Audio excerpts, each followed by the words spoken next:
अरे ऐसे तो एक बहुत दुख बाट जिंदगी में कि पैसा के मोल बाकी यही जे बुझाता कि निर्धन के रोग जानी दी है विधाता कि निर्धन के रोग जानी दी है विधाता। देहिया के तोपिया पौन भूखिया मिटावे खट के गरीब अपन इज्जत बचावे।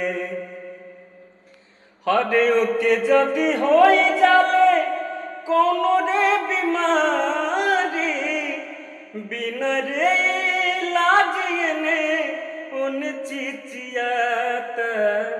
कि निर्धन के रोग जानी दी है विधाता कि निर्धन के रोग जानी